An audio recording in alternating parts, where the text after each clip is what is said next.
ज्याप्रमाणे आई वडील मुलांचा हात धरून त्याला फिरवत असते,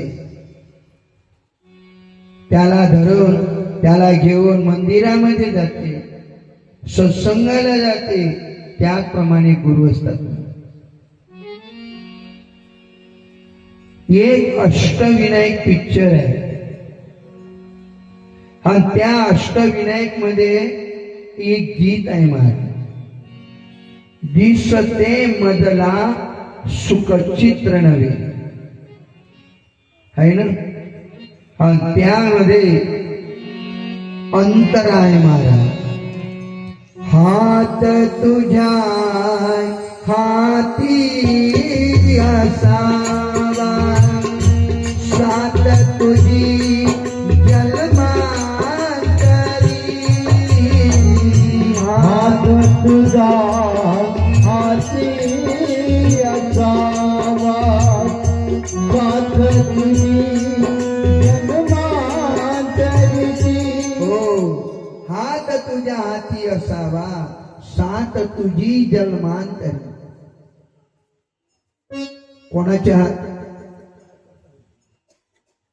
कोणाच्या हातामध्ये? भगवंताच्या हातामध्ये द्या, गुरुच्या हातामध्ये द्या. कारण भगवंत असा आहे महाराज, एक तर धरत नाही आणि धरलं तर त्याला सोडून देत नाही. आणि जर भगवंताने जर सोडून दिलं तर तो जीवनामध्ये काही करत नाही महाराज.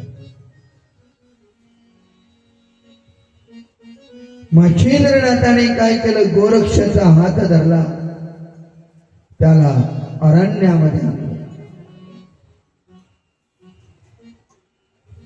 आणि गोरक्ष आणि मच्छिंद्रनाथ बसलेले. गोरक्षाने हात जोडलेले,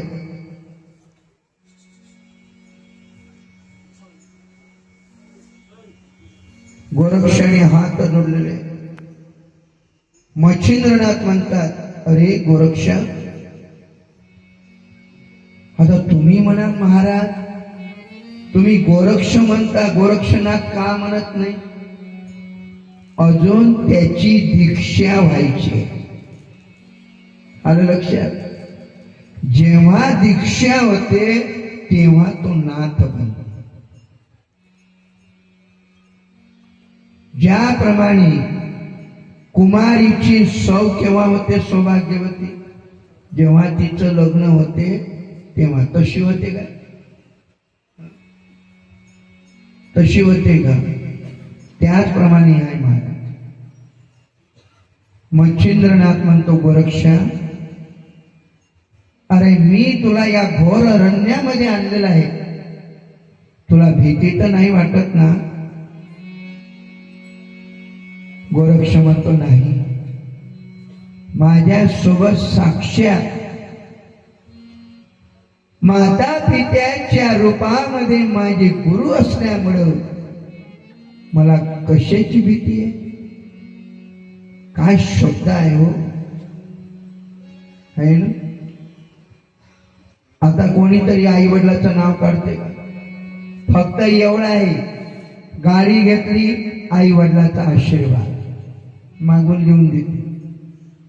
मकान बांधलं, तिच्यावर लिहिते आई वडिलांचा आशीर्वाद.